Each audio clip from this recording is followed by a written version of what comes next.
No Saber Direito desta semana, o tema são os direitos humanos de comunidades tradicionais, indígenas e quilombolas. Durante as 5 aulas, o professor Júlio Araújo fala sobre a construção da interculturalidade e os direitos territoriais. A segunda aula começa agora.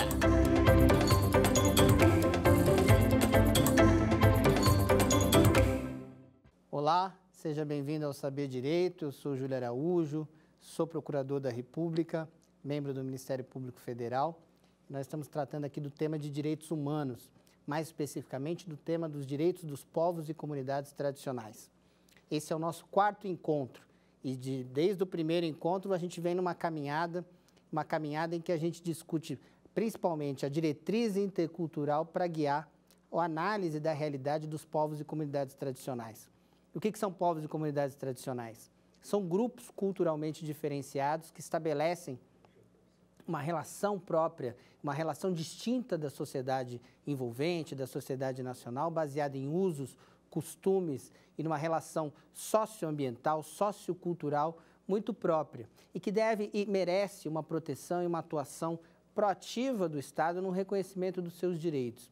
Nós vimos também que a Constituição de 88 ela é fundamental na previsão e na garantia desses direitos. Afinal, ela estabeleceu um sistema constitucional de proteção a esses povos. Nós avançamos, depois da primeira aula, em que falamos da interculturalidade, para falar dos direitos indígenas.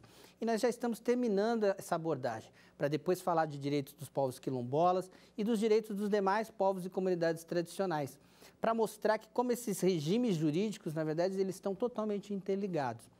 Durante o tempo que a gente falou dos direitos indígenas, muita coisa que a gente discutiu, como a normativa internacional, a aplicação dos tratados internacionais, sobretudo a Convenção 169 da OIT, são aplicáveis aos demais povos e comunidades tradicionais. É necessário sempre a gente ter essa mentalidade, essa visão de conjunto, para que a gente possa entender e aplicar na sua máxima efetividade os direitos fundamentais dessas comunidades. Caso contrário, a gente vai olhar para o regime jurídico desses grupos de uma maneira também hierarquizante, uma maneira que olha para os direitos indígenas com uma previsão mais ampla na Constituição, depois os direitos dos quilombos, com uma previsão aqui e acolá na Constituição, e depois os direitos dos demais grupos, como se eles não tivessem o mesmo impacto, o mesmo peso e o mesmo status constitucional. Na aula de hoje, nós vamos abordar mais um pouquinho sobre a realidade dos direitos indígenas a partir da pandemia, o impacto que isso gerou e que isso gera na discussão de processos judiciais e no sistema de justiça por conta da DPF 709 e vamos iniciar a abordagem das comunidades quilombolas, um tema que também já foi enfrentado pelo Supremo Tribunal Federal e que desperta bastante interesse e muita confusão. Nós vamos ver que a gente está muito preso ainda a visões estereotipadas e estigmatizantes em relação aos quilombos.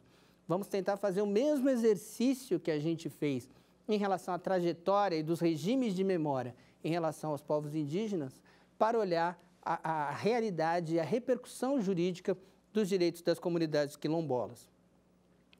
Mas, por hora, vamos ressaltar mais um aspecto importante dos direitos indígenas a partir do debate da DPF 709. A arguição de descumprimento de preceito fundamental 709, ela foi proposta em 2020, no momento em que a pandemia apresentava sinais terríveis em todo o país, pela Articulação dos Povos Indígenas do Brasil, a APIB, junto com 6 partidos. E nessa ação, a APIB mostrou todo um cenário de degradação da atuação do Estado brasileiro na proteção da saúde dos direitos dos povos indígenas. Num cenário em que a pandemia se mostrava extremamente grave e que havia necessidade de políticas de prevenção e de garantia de que os indígenas não fossem assediados em suas terras, havia ainda um risco maior e um fator detonador para novas invasões. Ao mesmo tempo que se falava, fique em casa para todas as pessoas e que todo mundo pudesse, de alguma maneira, se preservar e se prevenir da pandemia, muitos territórios indígenas eram atacados e sofriam um assédio ainda maior em suas áreas por conta da falta de fiscalização para garantir e para gerar exploração de recursos naturais, recursos minerais, como madeira, como minérios. Isso ficou muito evidente, por exemplo, no caso do povo Yanomami, que sofre com a ação de garimpeiros, cuja exploração naquela região gera contaminação de rios, muitas vezes por mercúrio, que é resultado da atuação garimpeira, ou o povo munduruku, que também sofre os mesmos impactos, ou mesmo os povos em isolamento voluntário. Você lembra que a gente falou de povos isolados quando falou do Estatuto do Índio? Pois é, povos isolados continuam existindo no país. Há muitos povos isolados, principalmente na região amazônica. Povos que ainda não receberam, que não tiveram qualquer contato do Estado brasileiro. A diferença em relação a outros tempos, como nos tempos de Rondon, como a gente já falou aqui, é que hoje a diretriz do Estado brasileiro é uma diretriz do não contato. O Estado brasileiro não deve fazer contato com esses povos que não querem ser contatados.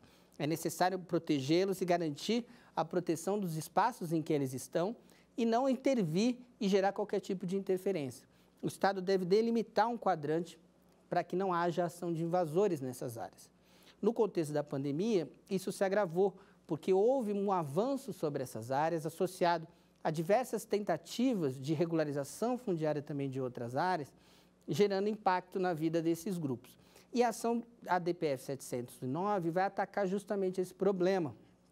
Vai pedir ao Supremo que estabeleça, que cobre um plano no âmbito da saúde indígena, em relação aos povos indígenas, e medidas que efetivamente contenham a invasão e o avanço sobre esses territórios. A argumentação dessa ação, que vale a pena ser lida, é no sentido de que o Estado brasileiro, diante da pandemia, por meio da sua Secretaria de Saúde Indígena, não estabeleceu qualquer tipo de atenção e atendimento para a criação de barreiras sanitárias, principalmente em áreas mais específicas desses povos em isolamento voluntário ou de recente contato. E sendo necessária, sim, uma atuação efetiva, um plano, um diálogo institucional, uma posição clara para impedir que houvesse esse avanço. Com isso, a ação pretendia justamente provocar o poder público a se mexer, a elaborar um plano de atuação e pensar a sua realidade, a realidade desses povos, de uma maneira mais complexa, de uma maneira mais completa e garantindo a efetivação da política pública. Existe dentro do Sistema Único de Saúde um subsistema de saúde indígena, o que dialoga com aquilo que a gente falou da Convenção 69, os artigos 25 a 31, que aborda justamente essa possibilidade de os povos indígenas terem uma abordagem diferenciada na saúde, em que você combine, dentro de uma perspectiva intercultural, a biomedicina com a medicina tradicional, que você compatibilize políticas. E a porta de entrada do Sistema Único de Saúde nos territórios é justamente esse subsistema de saúde que tem uma lógica que não se confunde com a lógica dos estados, um atendimento da divisão territorial dos estados e um atendimento bem específico. O problema é que, muitas vezes, esse atendimento não atinge os indígenas que vivem nas cidades, ou mesmo ele não atinge terras que não estão demarcadas, gerando aquele problema que a gente já falou aqui, do entendimento restritivo dessa atuação. E o Supremo, quando foi provocado nessa ação, já adiantando um dos aspectos que foi colocado ali, ele já falou, a terra indígena independe da demarcação. O atendimento das aldeias deve ser feito para todos. Em relação aos indígenas em contexto urbano, não. O Supremo falou, o SUS pode atender, não precisa ser o subsistema de saúde indígena, mas é necessário que alguém atenda, né? E essa ação, antes da gente avançar nos pedidos que foram formulados por ela é super relevante porque ela marca, como eu disse já no programa anterior, a legitimidade ativa da APIB para a propositura de ações de controle concentrado de constitucionalidade. A partir de uma interpretação do que seja entidade de classe ou de âmbito nacional, né, que são as entidades que estão legitimadas para propor a ADI, a ADPF, a ADC, o Supremo reconheceu a legitimidade da APIB para propor, o que é uma grande vantagem e uma grande conquista no sentido da concretização da interpretação intercultural. Imagina ter que depender da PGR, da OAB ou de um partido político para veicular esse tipo de pretensão e veicular esse desejo, né, de discutir uma interpretação sobre a Constituição. O Supremo, a partir desse momento, reconheceu a possibilidade de várias mudanças, de várias construções em que os indígenas vão poder falar sobre o seu destino, vão poder interferir nessas realidades. Isso é nada mais, nada menos do que a efetivação do artigo 232 da Constituição. E aí, quando a gente olha para os pedidos especificamente dessa ação, nós temos aquilo que eu disse, né? A instalação de barreiras sanitárias em mais de 30 territórios onde vivem os povos indígenas, a retirada de invasores de terras indígenas como Yanomami, Caripuna, Ureueuauau, Caiapó, Araribóia, Munduruku e Trincheira Bacajá. O pedido de instalação de uma sala de situação para efetivamente discutir a realidade desses povos indígenas e medidas concretas de enfrentamento. E que a Secretaria de Saúde atenda todos os indígenas, inclusive aqueles em contexto urbano, ou seja, aqueles que vivem nas cidades, e que ela consiga também afastar qualquer tipo de atendimento, de não atendimento nas terras não homologadas, né? Porque a terra não foi demarcada, como a gente já disse, que ela não está reconhecida. O caráter da demarcação é declaratório, e isso o Supremo afirmou mais de uma vez e vai afirmar também aqui na DPF 709, como a gente vai ver. E ela pede a elaboração de um plano de combate à Covid. Essa é um pouco a abordagem dessa ação. Essa ação teve uma decisão inicial do ministro Luiz Roberto Barroso, que enfrentou vários desses pedidos e acolheu a maioria deles, o que foi referendado pelo plenário do Supremo Tribunal Federal. O ministro Roberto Barroso reconheceu a omissão do Estado brasileiro em desenhar políticas de prevenção no campo da saúde, no contexto de pandemia, para proteger os povos indígenas, dentro da questão da saúde, pois as medidas eram muito genéricas, tudo aquilo que estava previsto de atuação por parte da SESAI, que é a Secretaria de Saúde Indígena, era tido como muito vago e pouco efetivo. E, ao mesmo tempo, soube entender e conciliar, e o Supremo Tribunal Federal deixou isso muito claro, a necessidade de serem combinadas medidas de proteção aos territórios. Porque, enquanto todo mundo precisava ficar em casa, os invasores não dormiam. E eles continuavam avançando sobre os territórios dessas comunidades. E a decisão da DPF 709 instaurou, a partir de então, um diálogo institucional em que cobra do governo medidas concretas em que ele vá se colocando e apontando soluções. Infelizmente, nem sempre cumpridas da melhor forma. Há muita resistência e muita dificuldade na implementação das medidas que foram apresentadas ao longo da ação da DPF 709. Mas certamente é um marco, é uma ação extremamente importante para mostrar, inclusive, a omissão e caracterizar essa omissão do Estado brasileiro. No curso dessa ação, então, assim que o ministro estabeleceu a criação das barreiras, a retirada de invasores das terras indígenas, no curso dessa ação, alguns temas foram aparecendo, inclusive atos administrativos da FUNAI, atos administrativos do governo federal, que tentavam colocar esse debate de restrição da interpretação das terras indígenas.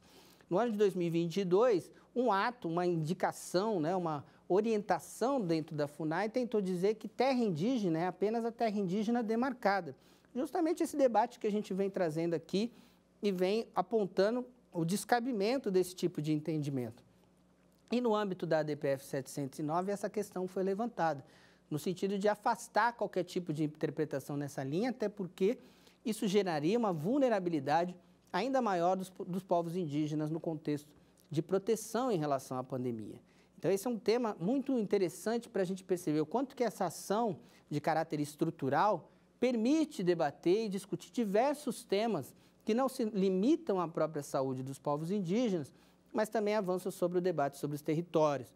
Então, eu recomendo fortemente que você acompanhe os desdobramentos da DPF 709, os balanços, as avaliações, porque à medida que o Supremo estabelece decisões, há um acompanhamento pelo relator dessas decisões e é um tema extremamente relevante e atual que diz respeito à qualidade de vida e à garantia da saúde dos povos indígenas.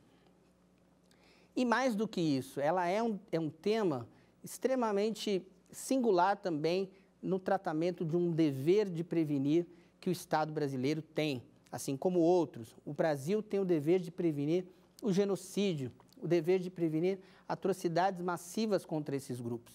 Dado todo esse histórico que a gente já comentou, histórico de violências simbólicas, materiais, violências reais e efetivas contra os grupos, é necessário que o Estado adote medidas de prevenção, que o Estado evite que os sinais de violação e de genocídio aconteçam, seja por meio da discriminação sistemática, da tentativa de deixar vulnerável um povo, de reduzir esse povo, de colocar fatores de risco em evidência, né? O genocídio não se resume muitas vezes num ato de massacre, num ato específico. O genocídio é um processo que muitas vezes começa em pequenas coisas. Ele começa numa discriminação, ele começa na privação de um território, ele começa na negação de uma política pública, isso vai se avolumando. E é necessário que o Estado identifique esses fatores de risco, os Estados e a comunidade internacional. Daí porque esse tema, vira e mexe, o tema da matéria indígena é alvo de provocação no Tribunal Penal Internacional, porque é importante apontar os fatores de risco e gerar algum tipo de prevenção, independentemente da responsabilização, da discussão sobre responsabilização, que não vem ao caso. Mas identificar os fatores de riscos e o dever de prevenção é importante. E o Supremo Tribunal Federal, o sistema de justiça, tem um papel extremamente relevante, né, nesse apontamento, nessa colocação desses temas, porque aí a gente consegue mostrar e tentar mudar o rumo dessa história e, de certa forma, garantir a efetivação desses direitos. Sobre os direitos indígenas, é isso que eu gostaria de falar para vocês e para a gente pensar nessa matéria de uma maneira como guia, como uma orientação geral que ajuda a pensar todas as outras. A gente tem a interculturalidade, tem os parâmetros normativos dos direitos indígenas e, a partir daí, a gente consegue construir e preencher eventuais lacunas na compreensão do sistema de povos e comunidades tradicionais como um todo. Utilizando as ferramentas da interculturalidade, do sistema de povos e os direitos indígenas, a gente vai construindo, vai ligando esses pontos e consegue compreender outros temas, como o próprio a realidade quilombola, a realidade dos ribeirinhos, dos faxinalenses, dos pescadores artesanais, dos ciganos e de outros grupos, que têm uma diversidade, não existe semelhanças, homogeneidades entre eles, nem mesmo entre os povos indígenas, né? Eles são heterogêneos entre si, mas há um vínculo que os une dentro dessa ideia de grupos culturalmente diferenciados, que se diferenciam da sociedade nacional, da sociedade hegemônica, pelas suas formas de organização e que, por isso, merecem esse tipo de respeito e de atuação do Estado na garantia dos seus direitos. Até porque, como a gente já falou, o pluralismo impõe a não hierarquização de grupos sociais. A diretriz básica e a diretriz clara na efetivação desses direitos e o diálogo intercultural e interétnico, no sentido de mostrar e permitir que esses grupos possam conviver e que a gente possa ter uma convivência e uma garantia de efetivação dos direitos desses grupos dentro do sistema estatal e não estatal. E quando a gente fala de quilombos, a gente vai ter que rememorar um outro debate, outra chaga e outra mácula na cultura e na história brasileira, que é a trajetória de discriminação, a trajetória de escravização da população negra e o quanto isso impacta também no reconhecimento de direitos. No caso dos quilombos, a gente ainda predomina uma visão de senso comum que tenta associar os quilombos a um conceito antigo dos negros fugidos, né? Dos negros que estariam distantes, que estariam em áreas fora, isoladas, áreas que para não serem notados. E esse tema a gente vai ver, e a ideia de quilombos e de comunidades quilombolas é uma ideia um pouco mais ampla, e uma ideia um pouco mais complexa, fruto de processos históricos dinâmicos que vão acontecendo desde o século XVIII. Essa compreensão de comunidades quilombolas, ela é datada, ela é uma compreensão do século XVIII, como a gente vai ver, a partir de uma definição do Conselho Ultramarino. E o quilombo, na verdade, é a Constituição, não só a Constituição, mas ela enquanto instrumento vivo que explode, garante interpretações interculturais, ela oferece, né, ela vai permitir uma potencialização dessa interpretação que coloque a ideia e a compreensão de comunidades quilombolas para muito além desse passado, esse passado duro, dialogando com ele, com essa ancestralidade, com essa historicidade, mas sem uma pretensão arqueológica. Quando a gente fala de quilombos, a gente não está falando em resgatar arqueologicamente sítios do passado em que as pessoas atuaram, viveram e estiveram no período da escravidão. Isso é muito importante para a gente entender o que são essas comunidades quilombolas, o que é quilombo. Quilombo é um termo que o movimento negro e os movimentos negros vão trazer no contexto da década de 70 e 80 e para reavivar uma luta por direitos, para garantir, a partir de Abdias Nascimento, a partir de Candeia, né, esse termo vai aparecer tanto com Candeia como com Abdias, né, o jornal Quilombo, ou com Candeia, a escola de samba Quilombo, como espaço, como um sinônimo de resistência. Né? Quando se fala em quilombo, se fala em resistência, em garantia de visibilidade, de afirmação. A comunidade quilombola, e aproveito aqui para recomendar a vocês o livro Quilombo e as Novas Etnias, do professor Alfredo Wagner Berna de Almeida. Quando a gente fala em quilombo, a gente está olhando para esse cenário, para essa realidade, para essa afirmação no presente. No presente, assim como em relação aos povos indígenas, a gente está olhando para o presente na afirmação desses direitos. Quando a gente fala dos quilombolas, estamos de olho no presente desses grupos. E esse debate foi a Constituinte. A Constituinte, ela tem uma abordagem muito clara e muito relevante de repúdio ao racismo e de garantia de respeito à contribuição afro-brasileira na formação da sociedade nacional, que vai aparecer no 215 e no 216, esses dois artigos que compõem esse sistema de proteção dos povos e comunidades tradicionais. E por mais que ela fale, e ela mencione comunidades remanescentes de quilombos, ela fale em algum momento de sítios de quilombos, ela adote um pouco essa terminologia e essa abordagem, a Constituição ela é um instrumento vivo, um instrumento que pulsa no presente e aponta caminhos para a gente discutir esse tema aqui e agora.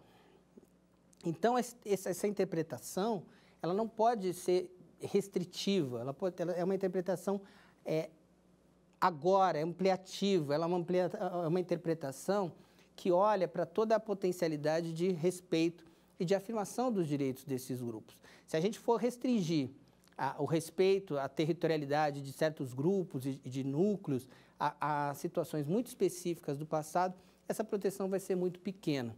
E quando a gente for ler o artigo 68 do ADCT, a importância da gente potencializá-lo e garantir a vivência dessas comunidades vai ser imprescindível. E nesse sentido, vamos combater desde já o senso comum e essa visão que estava presente no Conselho Ultramarino, que foi uma resposta do rei de Portugal, né? A consulta do Conselho Ultramarino em 2 de dezembro de 1740. Quando ele caracterizou quilombos, e acho que tem muito a ver com os livros didáticos de história que a gente vê e que acho que dialoga aqui com a nossa discussão, ele caracterizou dessa seguinte maneira: toda habitação de negros fugidos, que passem de 5, em parte despovoada, e ainda que não tenham ranchos levantados, nem se achem pilões neles. Essa foi um pouco a compreensão de quilombos que paira no nosso senso comum e que está um pouco presente também em livros didáticos, não que ela esteja errada, ela só é uma visão fruto daquele momento específico, né? Se você puder estudar esse livro do professor Alfredo Wagner, ele vai mostrar como as dinâmicas e a própria dinâmica em função do tráfico de pessoas escravizadas e a escassez de mão de obra e outras situações vão mudar essas relações e quilombos vão acontecer muitas vezes em lugares não distantes, às vezes até com descendências dos senhores. Mas o que a gente tem que pegar aqui e entender quando a gente pensa em comunidades quilombolas? A gente está olhando, na verdade, para o que se chamam de núcleos de terras de preto, terras de pessoas negras, espaços específicos onde há uma demarcação, uma diferenciação étnica, em que esses grupos, né, se notabilizam por uma forma própria de organização e de condução da sua vida, com modos de vida, com o uso comum da terra. Há aquilo que a gente comentou aqui, quando tratou da matéria indígena, um território, um espaço simbólico, cultural, de exercício desses modos de vida. Não é o quilombo do século XVIII, né, mas núcleos de pessoas negras para uso específico da terra. O professor Alfredo Wagner vai mencionar a necessidade de a gente olhar para a historicidade daquele grupo, né, para aquela condição que aquele grupo estabelece, a sua ancestralidade, a concretude das lutas e a resistência de centenas de situações, e as representações e práticas de múltiplas formas sociais, filosóficas, econômicas e ecológicas daquele grupo. Então, quando a gente está falando em comunidades quilombolas, a gente está falando de um conceito mais amplo, um conceito que envolve esses núcleos que se notabilizam por esse uso comum e que vai garantir o reconhecimento pelo artigo 68 do Ato de Disposições Constitucionais Transitórias. É interessante que os quilombos não tiveram um capítulo próprio, né? Nós temos menção no artigo 215 e no artigo 216, mas lá no finalzinho da Constituição, na saída, nós temos o artigo 268 do ADCT, que vai prever o reconhecimento às comunidades remanescentes de quilombos da propriedade definitiva dos seus territórios. E o artigo 215, ele vai dizer a importância no seu caput, né, da valorização da difusão das manifestações culturais, o parágrafo 1º da proteção das manifestações das culturas afro-brasileiras, e o artigo 216 vai falar muito da memória dos diferentes grupos formadores da sociedade brasileira, né, e resgatando também, no parágrafo 5º, aí sim com viés histórico, o tombamento de documentos e sítios detentores de reminiscências históricas dos antigos quilombos. O artigo 68 do ADCT vai dizer o seguinte: aos remanescentes das comunidades dos quilombos que estejam ocupando suas terras, é reconhecida a propriedade definitiva, devendo o Estado emitir-lhes os títulos respectivos. Por conta dessa previsão, houve um decreto, né, de 2001, o 3.912 de 2001, que interpretou que o reconhecimento desse direito, ele só caberia para os quilombos dentro daquela concepção do Conselho Ultramarino, de 100 anos atrás, sendo necessário comprovar a posse durante todo esse período. É como se fosse necessário um uso capião, uma uso capião de toda essa história, de todo esse período. E isso seria realmente um contrassenso, né? Totalmente fora de razoabilidade, pois estaria bem acima da uso capião normal, que era da época de 20, 30 anos. E aí surge o decreto 4887 de 2003, que é o que vai acabar sendo analisado pela DI 3239. Sobre o artigo 68, ele, embora seja um artigo curtinho, um artigo singelo, ele tem uma potencialidade enorme, porque, como disse a PGR, nessa ação da ADI 3239, ele tem uma vinculação direta com o princípio da dignidade da pessoa humana, né? E há uma efetividade plena e imediata desse dispositivo na concretização e na garantia dos direitos dessas comunidades. Ele estabelece, desde já, uma autorização para o Estado, enquanto medida reparatória, para que busque essas soluções e para que busque efetivamente a sobrevivência e florescimento de grupos que se encontrem nessa condição.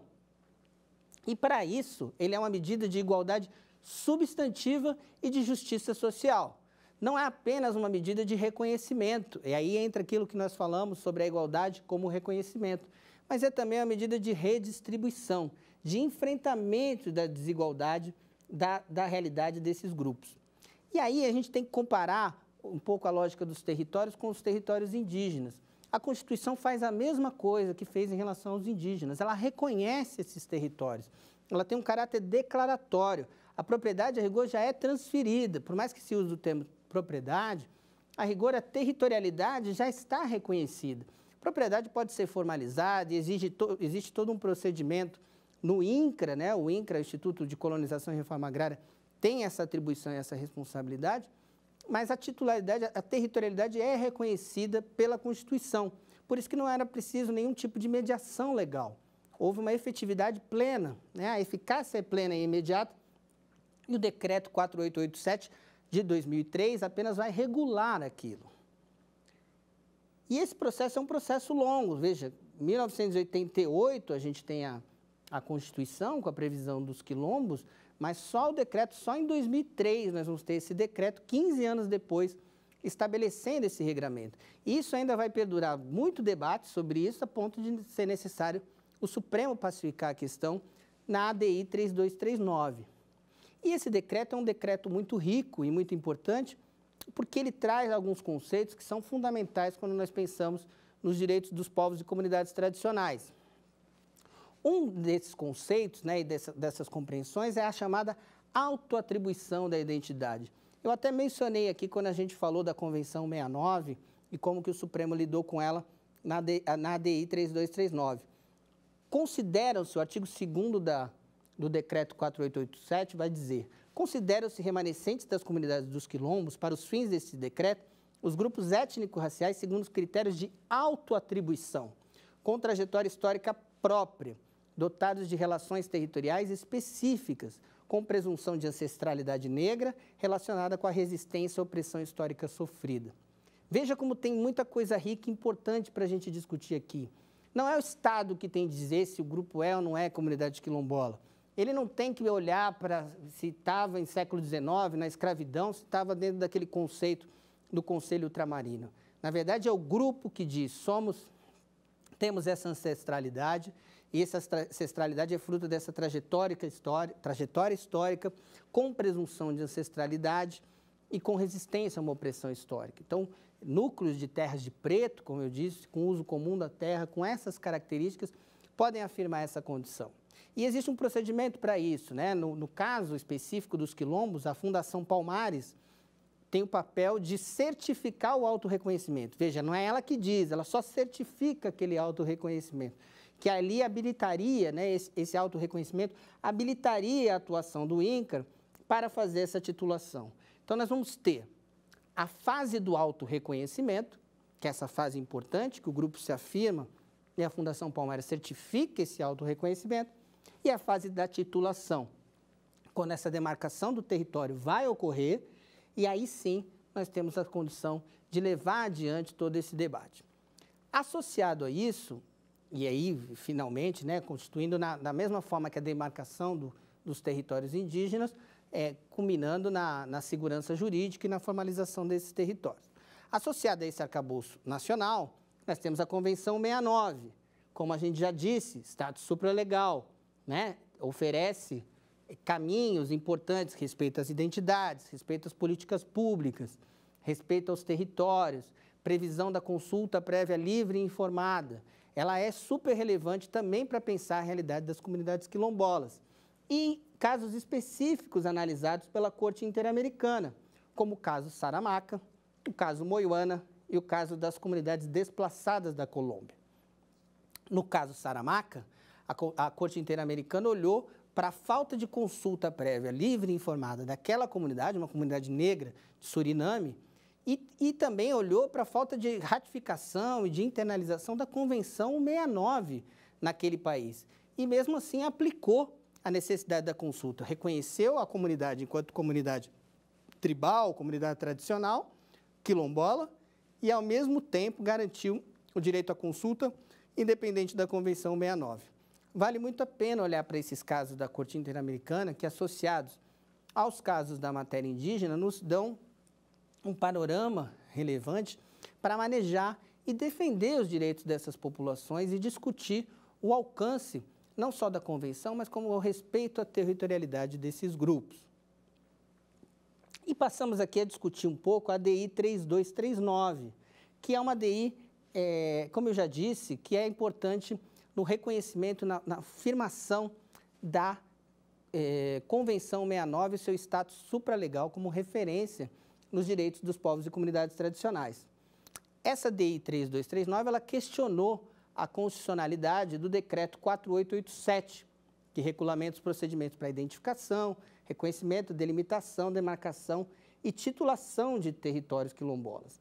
Ela ataca, por exemplo, atacava o critério da autoatribuição da identidade que está previsto nesse decreto, né?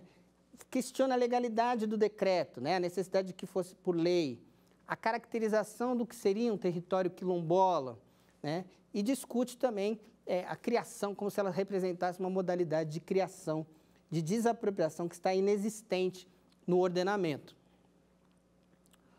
O acórdão, né, relatado pela ministra Rosa Weber, é um acórdão extremamente relevante e um acórdão fundamental e imprescindível na compreensão desse tema, porque ele destaca desde o início que aquele decreto é um ato autônomo, que tem um fundamento de validade diretamente retirado da Constituição, que tem densidade normativa suficiente para um controle abstrato. E daí nós temos que dizer que o artigo 68 do ADCT tem eficácia plena e aplicação imediata. Depois define um titular, define o objeto, define um conteúdo, a condição, o sujeito passivo e uma obrigação específica. Vamos lá. Titular, as comunidades quilombolas, remanescentes das comunidades de quilombo. Um objeto, as terras por eles ocupadas, no caso do artigo 68 do ADCT. Um conteúdo, um direito de propriedade, dentro daquela perspectiva intercultural que já falamos. Uma condição, a ocupação tradicional, né? Um sujeito passivo, o Estado, e uma obrigação específica, a emissão de títulos.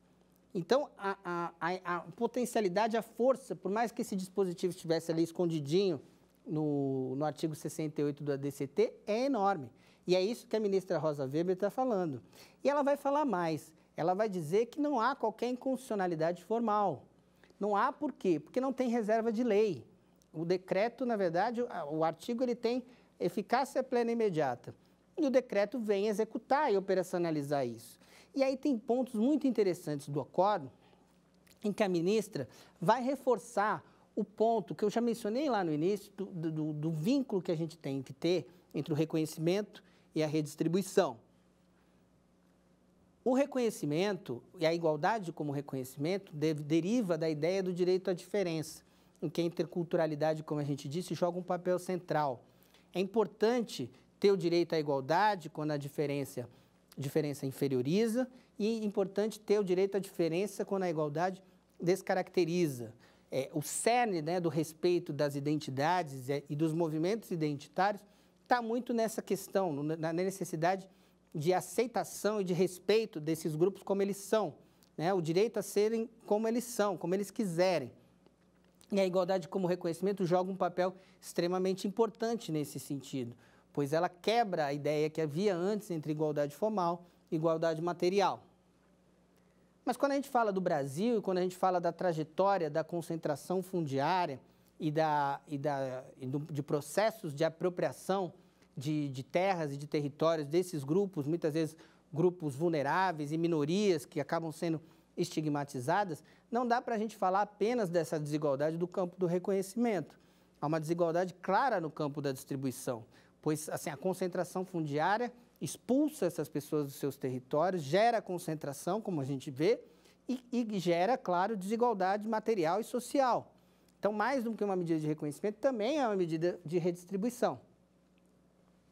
E é isso justamente que a ministra Rosa fala no seu julgamento, né? No seu item 6, e aí vale a pena ler esse trecho, porque é um trecho extremamente claro e assertivo sobre isso, porque dialoga com os fundamentos também previstos na Constituição, com os valores que a Constituição deseja promover, se coloca o seguinte: o compromisso do Constituinte com a construção de uma sociedade livre, justa e solidária e com a redução das desigualdades sociais conduz, no caso dos quilombos, à convergência das dimensões da luta pelo reconhecimento, expressa por fator de determinação da identidade distintiva de um grupo étnico-cultural, e da demanda por justiça socioeconômica, de caráter redistributivo, compreendida no fator de medição e demarcação das terras. E aqui a gente tem aquele encontro que a gente falou lá no começo, como isso está ligado, como uma coisa está ligada à outra, né? E como isso, no caso brasileiro, é muito evidente. Não dá para falar não dá para falar em reconhecimento como mero adorno, né? Como mera medida singela de reconhecimento da diferença e tal, que é importante, mas sem discutir temas centrais, a desigualdade no acesso à terra, por exemplo. E é isso que está dizendo aqui esse item 6. E mais interessante também, e esse é um outro ponto que a gente falou aqui, é a questão da Convenção 169. Como o Supremo Tribunal Federal vai manejar, vai trazer o debate da Convenção 169 para discutir questões como autoatribuição e consciência da própria identidade. O Supremo não fugiu desse debate e avançou muito em relação ao que tinha sido trazido no caso do Raposa Serra do Sol, que foi a PET 3388. Como nós vimos no caso da Raposa Serra do Sol, ao estabelecer um marco temporal, houve, né, há um sentimento de que houve uma certa não consideração sobre histórias e sobre o processo histórico de violência, de expulsão, de deslegitimação desses grupos, né? Grupos que, no caso dos povos indígenas, que mantiveram vínculos com os seus territórios, que tiveram trajetórias ligadas a esses territórios, mas que nem sempre isso está visível, porque não foi uma resistência política, não foi um ativismo político. Eles eram tidos como incapazes, eles tinham as identidades sufocadas. Então, é muito difícil você exigir esse tipo de comportamento dele. Seria necessário ter um papel importante de outros campos do conhecimento, e a antropologia é um campo fundamental na compreensão dessas trajetórias para você identificar a garantia desses territórios. Porque se a gente se fiar apenas num fator temporal, sem perceber a dinâmica de organização desses territórios, a gente vai estar cometendo novas violências em relação a esses grupos, já que eles mantiveram, a partir do momento que tem uma legislação, no caso uma Constituição, e toda uma legislação que vem na sequência, que afirma e impulsiona esses direitos, a afirmação desses direitos, eles vão brigar por eles. E é importante que todo o aparato do Estado e o sistema de justiça também esteja preparado para entender essas dinâmicas. Às vezes a gente precisa daquilo que a gente chama de tradução intercultural, que é uma atuação de mediação de campos do conhecimento para garantir a convivência e entendimento entre os mundos. A gente tem o diálogo intercultural, a gente tem a interculturalidade, a hermenêutica diatópica, a gente tem a necessidade de construir um universalismo de confluência, mas se a gente não traduzir os anseios e aproximar esses mundos, o diálogo não acontece. E essa mediação, muitas vezes, é feita por vários... pode ser feita pela história, pode ser feita por instituições e pode ser feita pela antropologia. E o caso aqui é muito interessante, porque quando foi falar da constitucionalidade da autoatribuição, o Supremo referendou essa questão, que disse o seguinte, ao respeito da autoatribuição: além de consistir em método autorizado pela antropologia contemporânea, né, em absoluto se emprestando a inventar novos destinatários, ou ampliar indevidamente o universo daqueles a quem a norma é dirigida, ele cumpre adequadamente a tarefa de trazer à luz os destinatários do artigo 68. Então, a autoatribuição como algo autorizado pela antropologia para garantir a efetivação desse direito. O conceito vertido no artigo 68 não se aparta do fenômeno objetivo nele referido, a alcançar todas as comunidades historicamente vinculadas ao uso linguístico do vocábulo quilombo, tá vendo? Como isso é amplo e aberto e não está ligado a uma versão específica da história. A adequação do emprego do termo quilombo, realizado pela administração pública às balizas linguísticas e hermenêuticas impostas pelo texto norma do artigo 68 do ADCT. E o Supremo vai invocar também as decisões da Corte Interamericana, no caso Moiana, no caso Saramaca, e vai reforçar a importância da territorialidade dos povos quilombolas no reconhecimento desses direitos. E assim a gente percebe como, em relação às comunidades quilombolas, a territorialidade e a concretização e a efetivação constitucional desses direitos guarda muita similitude com a realidade dos povos indígenas. Por mais que a gente tenha na Constituição um regime mais expresso ao tratar dos povos indígenas, uma minúcia um pouco maior, eles estão dentro do mesmo arcabouço, eles estão dentro do mesmo conjunto de disposições que deve ser assim encarada, que deve ser assim entendida. Claro, dentro das peculiaridades, seja de trajetória, seja de origem, seja de tamanho de território. Mas o vínculo, o cerne essencial, o uso comum da terra, as formas de organização, o caráter culturalmente diferenciado desses grupos e a necessidade de uma proteção, de um respeito à autoatribuição é fundamental. E isso vai valer para todas as comunidades tradicionais, como a gente vai ver. O Ministério Público, por exemplo, o Conselho Nacional do Ministério Público editou a Resolução 230, que é uma resolução muito interessante sobre povos e comunidades tradicionais. E esse tema vai aparecer. Esse tema vai aparecer justamente na linha proibitiva de que o Estado estabeleça ele mesmo a identidade desses grupos. Isso já é complicado na matéria indígena, porque muitas vezes há uma tentativa de julgar de maneira priorística quem é índio e quem não é, suposto índio, fulano usa calça jeans, fulano fala português, Mas isso se aplica a outras comunidades também, em relação a quilombolas também, né? Porque, obviamente, você tem debates no campo do racismo, dos movimentos negros, sobre temas relacionados à negritude. Mas o fator quilombola é uma distintividade fruto de uma organização própria, relacionada à sua comunidade, relacionada aos espaços em que eles interagem de uma forma muito específica e que devem ser investigados no sentido de discutidos e olhados com todo esse carinho, né? E aí, por isso que eu falo dessa mediação cultural, essa compreensão dessa lógica própria na relação com esses territórios. E no caso das comunidades quilombolas, no caso de outras comunidades tradicionais, esse efeito vai aparecer de uma maneira muito clara.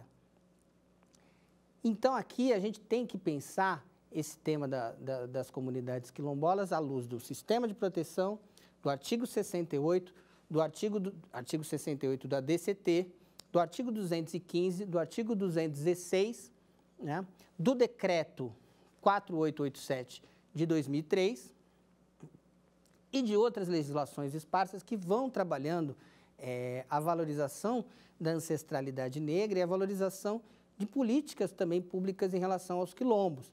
Os quilombos também foram objeto, né, houve uma demanda no Supremo Tribunal Federal também de garantia dos seus direitos e de políticas de prevenção de saúde durante a pandemia, a ADPF 742, que na esteira da ADPF 709 discute a vulnerabilidade que esses grupos sofrem em contextos como o da pandemia. Como a gente sabe, a pandemia ela não é igual para todo mundo, não gera efeitos iguais para todo mundo. Ela gera efeitos desiguais em populações mais vulneráveis e em populações mais pobres. E isso fica muito claro, ainda mais quando a gente pensa as políticas públicas que o Estado adota. Então, você tem os impactos típicos, frutos do não reconhecimento de territórios. No caso dos quilombos, isso é muito presente. Boa parte dos quilombos não tem o seu reconhecimento formal ainda pelo Estado. E os impactos que essa omissão gera em contextos como o contexto da pandemia. No caso dos quilombos, toda essa precariedade de regimes jurídicos mais expressos, que ainda é pior no caso das outras comunidades tradicionais, vai aparecer na desigualdade no estabelecimento de políticas próprias, políticas de saúde mais específicas, diferentemente do que acontece em relação aos povos indígenas, que têm o subsistema de saúde indígena. E tudo isso acaba sendo sentido nesses contextos, gerando maior vulnerabilidade. Mas o Supremo acenou com políticas importantes em relação às comunidades quilombolas, mas que não tiveram o mesmo acompanhamento que a gente vem sentindo, pelo menos, na ADPF 709. Mas é bom registrar e entender que esse tema também apareceu, né? A ADI 3239, ela impulsionou, ela gerou uma referência extremamente singular aí, sepultando de vez qualquer tipo de entendimento sobre inconstitucionalidade do decreto 4887 e permitiu outras medidas. E a própria DPF 742 gerou também um reconhecimento de legitimidade ativa. Da mesma forma que a PIB, a Articulação dos Povos Indígenas do Brasil, teve o reconhecimento como legitimada ativa, a CONAC, que é a Confederação Nacional dos Quilombos, teve esse reconhecimento nessa DPF 742, o que é mais uma grande conquista, uma grande vitória para esses grupos, porque agora podem, sempre que for necessário, reivindicar e trazer à tona as suas questões, os seus direitos e debater as suas necessidades. O que antes não era possível. Antes, muitas vezes, havia uma necessidade de depender de uma abordagem da Procuradoria-Geral da República, uma abordagem da Ordem dos Advogados do Brasil e de outros entes. O que não é, além de não ser contraproducente, reproduz essa lógica paternalista e tutelar na defesa dos direitos dessas comunidades. Em relação aos quilombos, ainda a gente pode discutir como a legislação ainda cola mais esses grupos nos povos e comunidades, no restante dos povos e comunidades tradicionais do que em relação aos povos indígenas. A gente vai perceber que, embora tenha uma previsão constitucional relacionada aos direitos dos quilombolas, há ainda uma certa hierarquização no tratamento desses grupos. Há uma tentativa de colocar os indígenas num determinado patamar, e os quilombolas em outro, e as comunidades tradicionais em outro, o que é totalmente equivocado, como a gente já viu aqui, a partir de uma percepção do sistema dos povos e comunidades tradicionais. E por quê? Porque, primeiro que tudo isso toma fundamento, como a gente já disse, e aí rememorando, 231, 215, 216, 232, 68 do ADCT, mas também porque não faz sentido hierarquizar, já que são grupos formadores da sociedade nacional que têm uma territorialidade que se apreende não apenas nos dispositivos específicos, mas também numa compreensão intercultural a partir de direitos como o próprio direito de propriedade, né? E aí você tem que olhar para esses temas sempre com essa lente.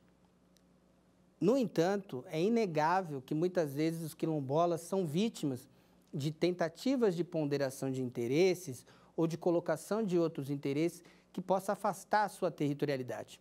O mais comum, e a gente vai falar disso mais no próximo programa, diz respeito à tensão que isso gera com o meio ambiente, né? Quando comunidades quilombolas vivem em áreas que são também unidades de conservação, principalmente quando são unidades de conservação de proteção integral, em que essa compatibilização por alguns, principalmente órgãos ambientais e órgãos de Estado, há uma tentativa de dizer que não é possível essa presença. Isso nós vamos ver no nosso próximo encontro. Esse tema vai aparecer de uma maneira muito clara, em que o direito dessas populações acaba sendo diminuído ou subtraído por conta de um interesse ambiental. E assim a gente encerra esse bloco para a gente passar para a nossa fase de perguntas do quiz, em que comunidades quilombolas, povos indígenas ainda vão aparecer, preparando para o nosso último programa, que vai ser sobre comunidades tradicionais. Vamos ao quiz?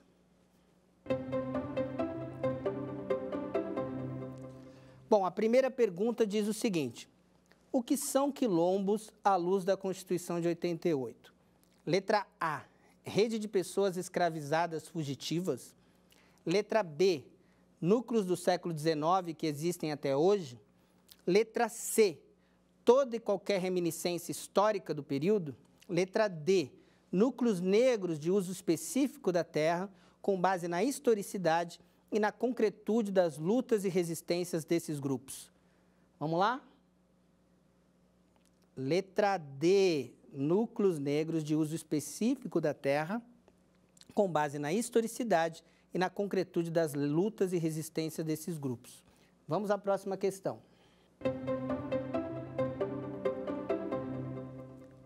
Essa é fácil, hein? Qual artigo não menciona os quilombos ou a contribuição afro-brasileira?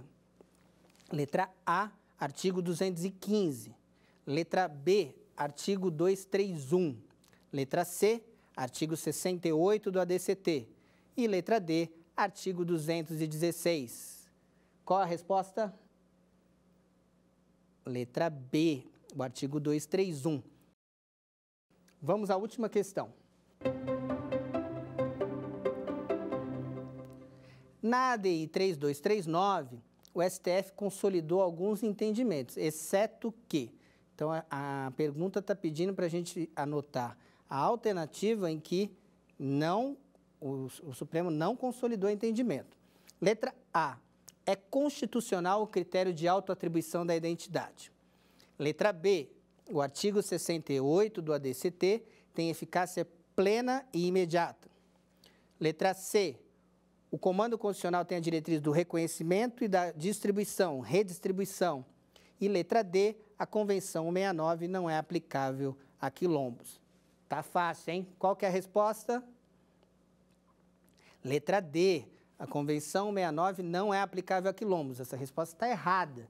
A Convenção 169 é aplicável a quilombos e o Supremo abordou esse tema quando tratou da autoatribuição da identidade, né? Ao falar da antropologia contemporânea, como a gente leu aqui, e ressaltar a importância da Convenção 169 nessa constituição e na garantia dessa diversidade, do reconhecimento desse pluralismo. Ao mesmo tempo, e aí, né, dialogando com a Convenção, o Supremo falou, é constitucional, sim, o critério da autoatribuição da identidade que foi questionado nessa ação. E o artigo 68 tem eficácia plena e imediata. Ele não precisaria de nenhum tipo de mediação de lei. Ele está pronto e acabado. E o decreto, ele regulamenta a melhor forma de aplicação. É um decreto autônomo. E, por fim, o Comando Constitucional tem a diretriz do reconhecimento e da redistribuição, ou da distribuição, no sentido de que aquilo, como eu disse, a igualdade como reconhecimento, ela é uma igualdade importante, mas que tem que ser associada no campo da territorialidade à questão da redistribuição, porque essas duas caminham juntas e isso é muito importante para a gente ter em mente aqui. Vamos até ao próximo programa, eu agradeço vocês e até lá. Quer dar uma sugestão de tema para os cursos do Saber Direito? Então mande um e-mail para saberdireito@stf.jus.br ou entre em contato pelo nosso WhatsApp. O número é esse que aparece na sua tela. Você também pode estudar pela internet. Basta acessar o site tvjustiça.jus.br ou rever as aulas no canal da TV no YouTube. TV Justiça Oficial.